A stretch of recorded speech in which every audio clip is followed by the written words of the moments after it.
भूत प्रेत जादू टोना की पिच पर खेलते रहे बाबा बागेश्वर अब घर वापसी पर एक्शन में दिखाई दे रहे हैं। बिल्कुल। और नेहा, अभी अभी बाबा ने बागेश्वर धाम में 7 दिनों का एक बड़ा धार्मिक आयोजन करवाया। 220 परिवारों की घर वापसी का दावा किया। बाबा बागेश्वर का ये अभियान गौर करने लायक है, क्योंकि ये वो अभियान है जिस पर बड़ा घमासान होना तय है। सीताराम हनुमान, सीताराम हनुमान, सीताराम हनुमान, सीताराम हनुमान, सीताराम हनुमान। बाबा बागेश्वर झूम झूम कर कीर्तन कर रहे हैं। हनुमान सीताराम हनुमान, सीताराम भाव विभोर हो रहे हैं।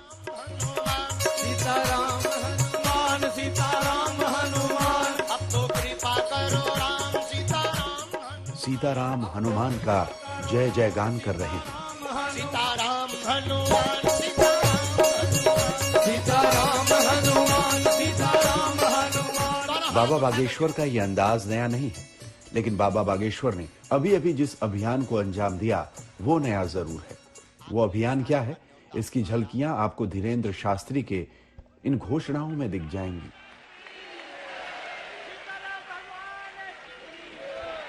इनमें से कुछ लोग चर्च जाते थे, कुछ लोगों ने ईसाई धर्म अपना रखा था, बाकी उनका परिवार है, सब नहीं है, बाकी उनका परिवार है। तो वह लोग आज अपनी इच्छा से धर्म जागरण मंच के साथ यहां पर आए हैं कि हमको पुनः, ये सनातनी ही है, कोई दूसरे धर्म में नहीं पहुंचा है, क्योंकि धर्म सिर्फ सनातन है। तो ये सनातन धर्म में पुनः अपनी संस्कृति को मानने का संकल्प लेने बागेश्वर धाम आए हैं। बाबा बागेश्वर की कहां निगाहें और कहां निशाना है, अब तक आप समझ गए होंगे। पूरी कहानी यह है कि महाशिवरात्रि के मौके पर बागेश्वर वाले बाबा ने अपने धाम में भक्तों की भारी भीड़ जुटाई और 220 परिवारों की घर वापसी का बड़ा ऐलान कर दिया। भूल है सबसे होती है। अब तो आप हर शनिवार मंगलवार अपने गांव के हनुमान जी के मंदिर में जाना, हम आप सबको टाइम देंगे, भभूति अभिमंत्रित देंगे, एक एक बागेश्वर बालाजी के चरणों का कवच देंगे। जिंदगी में तुम्हें कहीं भटकने की आवश्यकता नहीं पड़ेगी। बाबा बागेश्वर के इस आयोजन में बहुत कुछ नया और खास था। जैसे बाबा ने एक जर्मन परिवार को मंच पर बुलाया और उन्हें संतों के सामने दंडवत कराया। से जुड़े हैं, बोलो जय श्री राम। जय श्री राम। यहाँ बैठ, यहाँ बैठ, कम हियर, सिट डाउन। प्रणाम करो सबको, प्रणाम करो। या तो ये बागेश्वर धाम के पीठाधीश धीरेन्द्र कृष्ण शास्त्री का नया मोर्चा है। रामचरितमानस को राष्ट्रीय ग्रंथ बनाना, भारत को हिंदू राष्ट्र घोषित करना, जनसंख्या नियंत्रण पर नया कानून बनाने जैसे मुद्दों के बाद अब बाबा बागेश्वर ने घर वापसी का मोर्चा खोल दिया है। आप चर्च जाते थे? जरा इस मेगा तैयारी पर गौर करिए। 4 बसों में भरकर 4 गांवों से 220 परिवारों को यहां लाया गया, उनसे हाथ उठाकर हामी भरवाई गई और इन सारी कवायद के साथ ये संदेश कि बागेश्वर के बाबा ने धर्मांतरण के खिलाफ बागडोर थाम ली है। कौन कौन ईसाई बना, हाथ उठाओ। ईसाई मतलब धर्म परिवर्तन। हाँ, 2 और उठाओ, कोई संकोच नहीं, उठाओ। रवीशपाल सिंह, बागेश्वर धाम, आज तक। ये सनातन धर्म में पुनः अपनी संस्कृति को मानने का संकल्प लेने बागेश्वर धाम आए हैं। तो बाबा बागेश्वर ने 7 दिन के आयोजन में कई प्रयोजनों को साधने की कोशिश की। अर्पिता, और घर वापसी का एजेंडा इस बार मुखर तौर पर सामने आया है। बागेश्वर धाम में इस मुद्दे को गरमाया गया। हिंदू राष्ट्र पर बाबा लगातार हुंकार भर रहे हैं। रामचरितमानस को राष्ट्रीय ग्रंथ बनाने की मांग भी दोहरा रहे हैं। और ऐसा फिर दिखा कि बाबा बागेश्वर अपनी ब्रांडिंग को लेकर बेहद तैयार और खबरदार दिखे। अब तक जादू टोना भूत प्रेत वाले बाबा कहलाते थे वो, लेकिन बाबा बागेश्वर अब बड़े मुद्दे उठाकर कद बड़ा करने की कोशिश में भी लगे हैं। नेहा,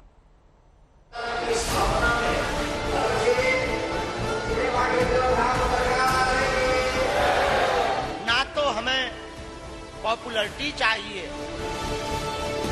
हमको तो केवल भारत में रामचरितमानस राष्ट्रीय ग्रंथ और सनातन धर्म की व्यापकता और हिंदू राष्ट्र चाहिए।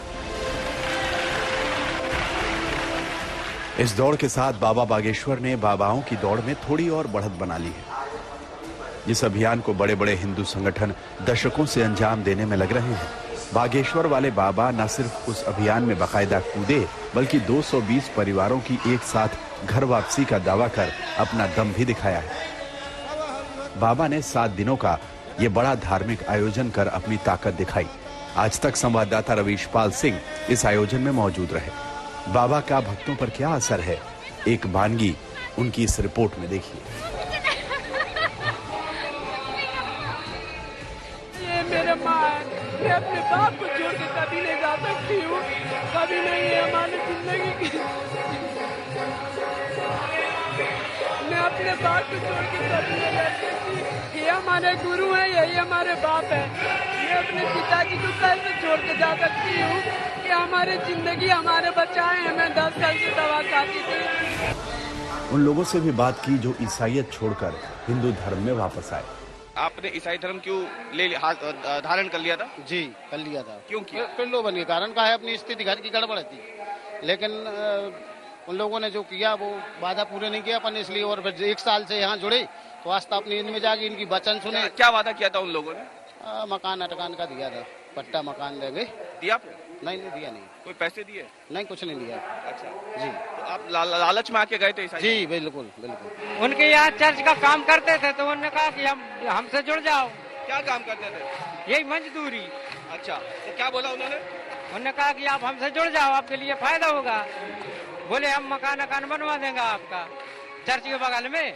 ना मकान बनवाया ना कुछ, तो हमने कहा भैया हमारा धर्म ही सही है। तमाम विवादों और कानूनी अड़चनों के बावजूद बागेश्वर वाले बाबा के कदम तेजी से आगे बढ़ रहे हैं और बाबा बागेश्वर का हिंदू राष्ट्र का एजेंडा यहाँ भी खूब गर्म रहा। ना तो हमें पॉपुलैरिटी चाहिए, हमको तो केवल भारत में रामचरितमानस राष्ट्रीय ग्रंथ और सनातन धर्म की व्यापकता और हिंदू राष्ट्र चाहिए। हमारी ना सरकार से मांग है, ना हम किसी सरकार या पार्टी के पक्षधर हैं, ना आंतरिक न बाहिक। और हम बड़ी गंभीरता पूर्वक प्रार्थना करें, कोई भी पार्टी हमसे ये अपेक्षा मत रखना आशीर्वाद के अलावा। बाबा बागेश्वर धुनी रमा रहे, अपने ऐलानों से धूम मचा रहे। सिलसिला जारी है, आगे आगे देखिए होता है क्या। रवीश पाल सिंह, बागेश्वर धाम, आज तक।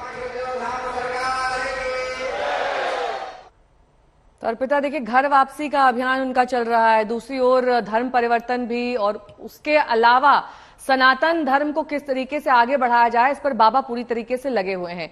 योग वाले बाबा यानी कि बाबा रामदेव भी उनके हिंदू राष्ट्र वाले स्टैंड का समर्थन कर रहे हैं। साथ ही बाबा रामदेव ने स्कूली किताबों में मुगलों के महिमा मंडन पर भी सवाल उठाए।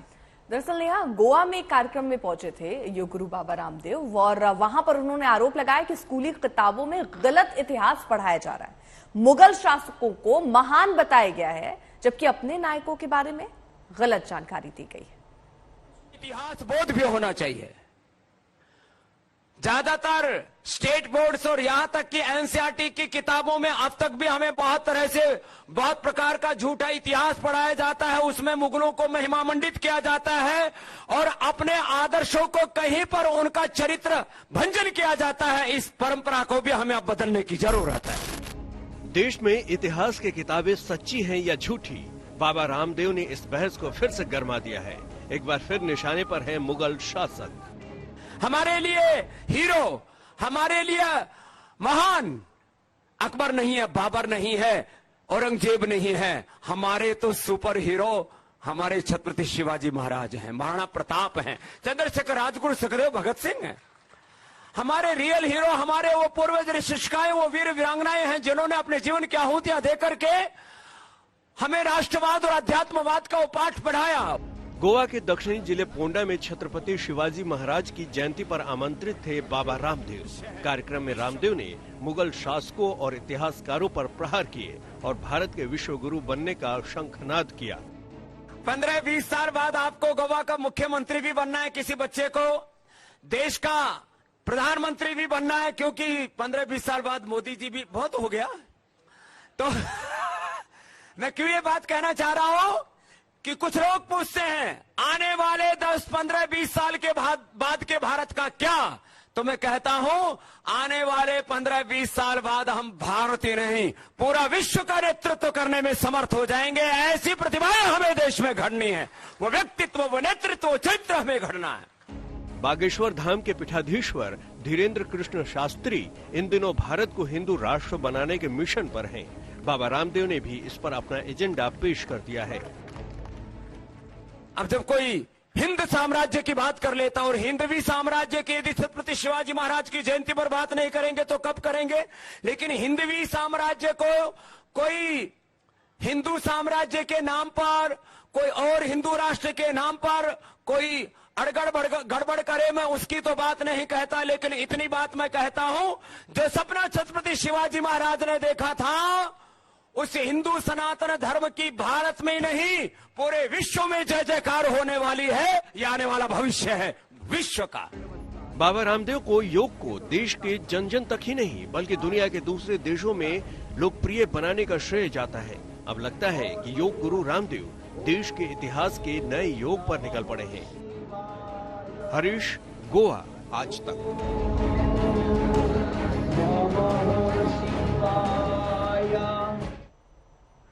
तो बाबा रामदेव तो अर्पिता यहाँ इतिहास ही बदलना चाहते हैं। मुगल शासकों को लेकर बयानबाजी कोई नई बात तो है नहीं, क्योंकि पहले भी बीजेपी नेताओं की तरफ से गुलामी के निशान मिटाने को लेकर लगातार बयानबाजी होती रहती है। और इन बयानबाजी के बीच नेहा सबसे विवादित बोल महबूबा मुफ्ती ने बोला है। उन्होंने बीजेपी पर हमला किया और मुगलों का रिश्ता बीजेपी से जोड़ दिया। जब कोई दुश्मन नहीं मिलता है तो मुगलों की बात करते हैं। अब मुझे बताओ, मुगलों के तो मुसलमान तो उनका जिक्र नहीं करते हैं जितना ये लोग जिक्र करते हैं जैसे उन्हीं की औलाद हैं। हाँ? है ना, मतलब बाप दादा का कौन जिक्र करता है ज्यादा? जो औलाद होती है, बाकी तो नहीं करते हैं ना।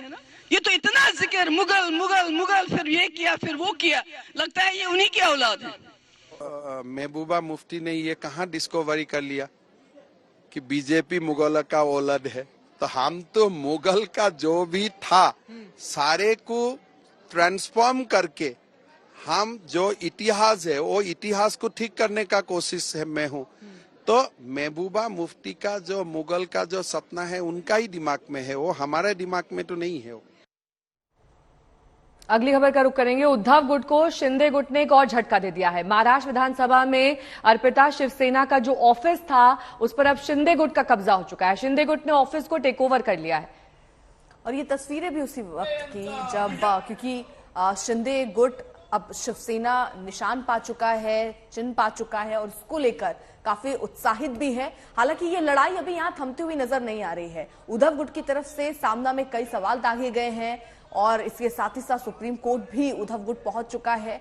सुनवाई उस पर जब होगी तो आगे देखना होगा कि क्या शिंदे गुट को चुनाव आयोग ने जो शिवसेना पार्टी का नाम और निशान सौंपा है वो रहेगा या नहीं रहेगा। दिल्ली में शराब घोटाले से जुड़ी सियासत सर उठाए हुए है। सीबीआई ने मनीष सिसोदिया से पूछताछ का नोटिस भेजा तो आम आदमी पार्टी भड़क गई। अब आरोप प्रत्यारोप का भीषण दौर जारी है। बात सिर्फ इतनी सी है कि भारतीय जनता पार्टी जिस तरह से बदले की राजनीति कर रही है,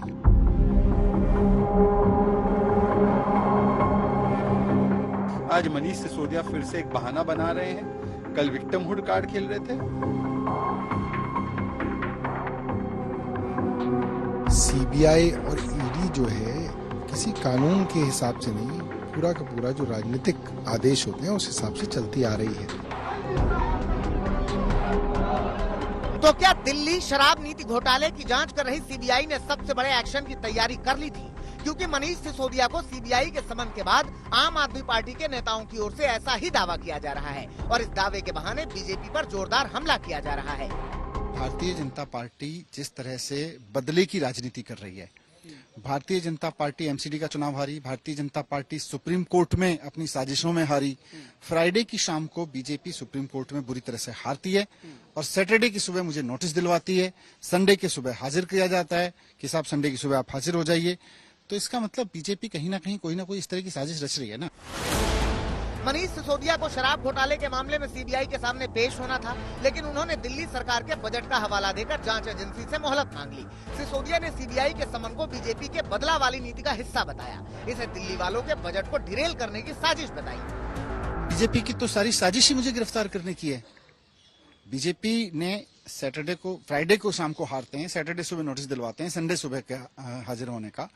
तो इस पूरी साजिश में तैयारी तो इनकी मुझको गिरफ्तार करने की है और मैं गिरफ्तार होने से भी नहीं डरता। बीजेपी को अगर गिरफ्तार कराना है तो करा ही लेगी और कराएगी, लेकिन not on the cost of people. इसीलिए मैंने सीबीआई के लोगों से रिक्वेस्ट किया है कि बीजेपी अपने एजेंडे पे चलती रहे, लेकिन एक प्रोसेस है। अगर एक फाइनेंस मिनिस्टर आपसे रिक्वेस्ट कर रहा है कि मुझे फाइनल टच देना है बजट को, तो आई एम श्योर कि सीबीआई के अधिकारी इसको संज्ञान में लेके मानेंगे। उधर बीजेपी सीबीआई के सामने सिसोदिया के पेश न होने पर सवाल उठा रही है। दिल्ली सरकार के बजट वाली दलील को बहाना बता रही है। एक बहाना है, शराब घोटाले को छुपाना है, इसलिए इन्वेस्टिगेशन को इन्फ्लुएंस करवाना है और रोड़ा अटकाना है। और इसी के तहत आज मनीष सिसोदिया ने ये कहा है कि वो बजट में व्यस्त होने के कारण सीबीआई के पास जांच में शामिल होने के लिए नहीं जा पाएंगे। मैं तो उनसे पूछना चाहता हूं, यदि छुपाने वाली कोई बात नहीं है, यदि कोई घोटाला नहीं हुआ है, यदि आप मासूम हैं, तो जांच के साथ सहयोग क्यों नहीं करते? बजट तो सिर्फ एक बहाना है, असल मकसद सवालों से भागना है। आप जिस प्रकार से कल तक कहते थे कि घोटाला हुआ ही नहीं, हमारा मानना है कि आपकी जो बॉडी लैंग्वेज थी थोड़ी घबराही लग रही थी। आपको लग रहा है कि सीबीआई बहुत टफ सवाल पूछने वाली है। उस जवाबों को तैयार करने के लिए आपको उस समय चाहिए और एक हफ्ते के लिए आपने शायद समय मांग लिया है बजट का बहाना लेते हुए। हमारा मानना है बकरे की मां कब तक खैर बनाएगी। मनीष सिसोदिया की ओर से मोहलत मांगे जाने के बाद सीबीआई डिप्टी सीएम को फिर से समन भेजने की तैयारी कर रही है और इस बीच शराब नीति घोटाले को लेकर दिल्ली की सियासत गर्म हो रही है। तो दिल्ली के बजट का बहाना लिया, तो मैं कहना चाहता हूं कि अरविंद केजरीवाल जी जो IRS ऑफिसर रह चुके हैं, IT के पढ़े हुए हैं, जो मनीष सिसोदिया से लाख दर्जे पढ़े लिखे इंसान हैं, जिनके पास 8 साल से कोई भी डिपार्टमेंट नहीं है, क्या वो 10 दिन के लिए दिल्ली का बजट क्या उसको संभाल नहीं सकते हैं? कुछ दिनों पहले जो सुप्रीम कोर्ट का ऑर्डर आया उससे काफी केंद्र सरकार को एम्बेरसमेंट हुई और मुझे लगता है कि उसी कारण तुरंत कहा गया कि इसको अब जो उठा लो, इन पे दबाव बनाया जाए। और चिंता गिरफ्तारी की नहीं है, चिंता ये है कि दिल्ली का बजट जो है अब फरवरी के आखिरी महीने में बनता है और मार्च की शुरुआत में वो पास होता है। G20 का समारोह दिल्ली के अंदर ज्यादातर होना है। अगर बजट नहीं पास होगा, उप मुख्यमंत्री या वित्त मंत्री कहें वो गिरफ्तार किए जाएंगे, तो दिल्ली के अंदर जो बड़े बड़े प्रोजेक्ट हैं वो सारे लटक जाएंगे। शराब घोटाले को लेकर दिल्ली में पहले भी सियासी संग्राम छिड़ा है, लेकिन इस बार डिप्टी सीएम सिसोदिया सीधे सीबीआई के रडार पर है। लिहाजा समन पर छिड़ी जंग दिल्ली में और बढ़ेगी। शराब नीति को लेकर आर पार की लड़ाई छिड़ेगी। दिल्ली से पंकज मिश्रा के साथ आज तक ब्यूरो।